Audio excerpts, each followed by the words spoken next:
Hello everyone, it's Matthew Gillanders here. Next to me is the new MG5 EV, the first European Sportswagen estate car that is now fully electric. We've got it in Piccadilly Blue and I'm going to tell you all about it. Now this is the latest addition to MG Motors' range. It's important for two reasons. One, it's the first estate car that is fully electric in Europe, and two, because it helps MG Motors get to that 50% plug-in car model mix that they were looking for before 2021. Now even before the 5, MG had the highest plug-in sales across Europe for any car manufacturer or any mainstream car manufacturer that made combustion engines as well, with the ZS EV accounting for 27% of all sales MG makes. But this is MG's guide to an all-electric future.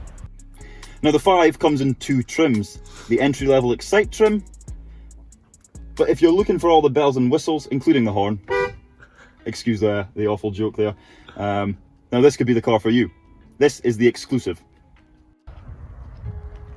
Now the MG5 EV has a single synchronous electric motor with a 52.5 kilowatt battery, which produces 156 horsepower and 192 newton meters of torque. That means 0 emissions and £0 a year road tax. And all of this is topped off with a fantastic 214 mile range from the car.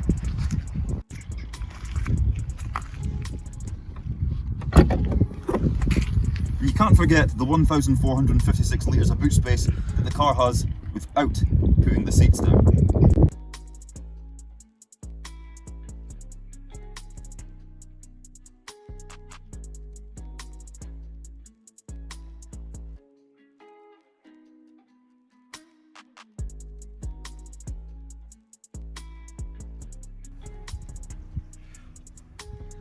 Also on the car, automatic headlights and intermittent rain sensing window wipers, a leather steering wheel with heated front seats.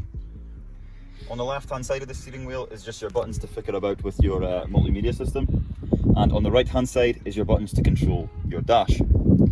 Electric automatic windows are also all round, and an electronic parking brake is used. 5 EV is the thick sidewalls and the raised suspension means you don't thump uncomfortably over potholes and speed bumps. So it's a really makes for a relaxing and smooth ride. And once up to speed, the 5 manages to keep the loud wind and road noise at a minimum, which means for a smooth and relaxing drive.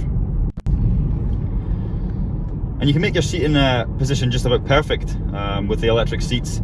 It's a comfortable seat, plush leather, and the steering wheel is soft touch, which makes for a really comfortable experience. And with 156 horsepower and 192 newton meters of torque, this car can go from 0 to 60 in 8.5 seconds, so it has no lack of power. So now we're going to take the MG5 EV for a little bit of a point of view test drive. Here's the key. Unlocks with the obviously the buttons. Does have keyless entry, so if I press that button there, you'll see the car does lock as the key is outside the car. If I press that there again, the key unlocks the car.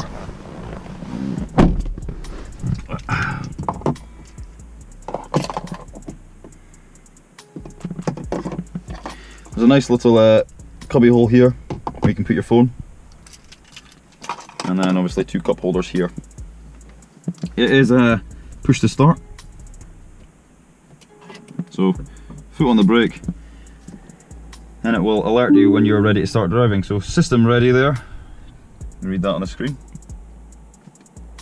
system ready, and we'll just go for a little bit of a drive.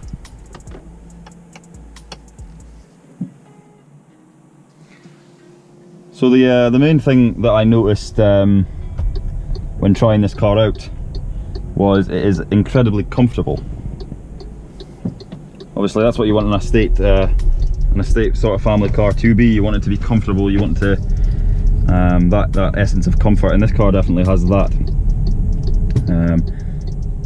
Obviously being an electric the first electric estate car in Europe, it will be quite interesting to see what other manufacturers hit back with.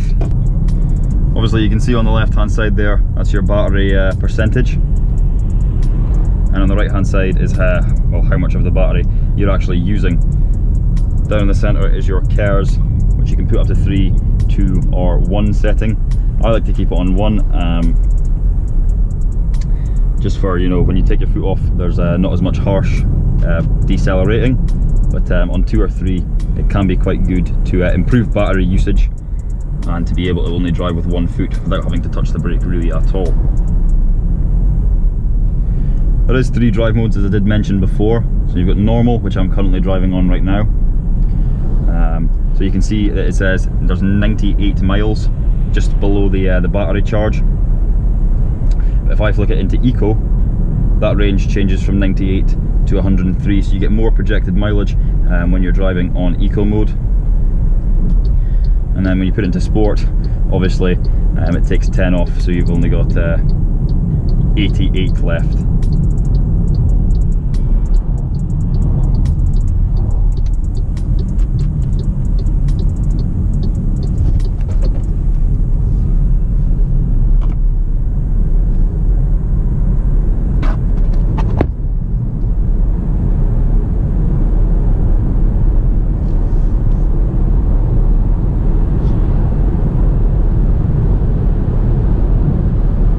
Obviously the digital speedometer is a handy usage as well. There's also a cruise control stick just underneath your headlights and your indicators.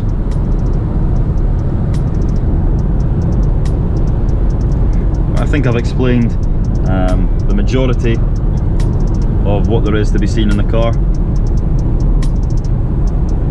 so I'm just going to let you enjoy the drive.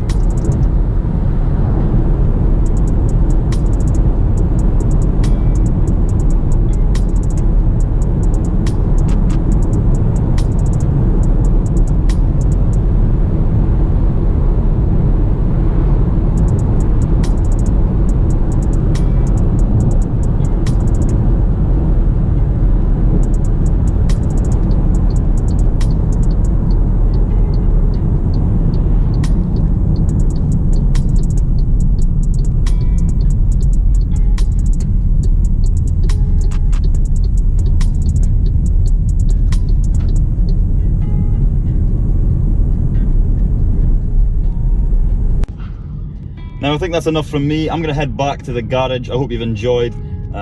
Leave a like and comment what you would like to see next, and if you'd like to see more of these POV test drives, something a bit different. And thank you very much for watching, and goodbye. We'll see you next time.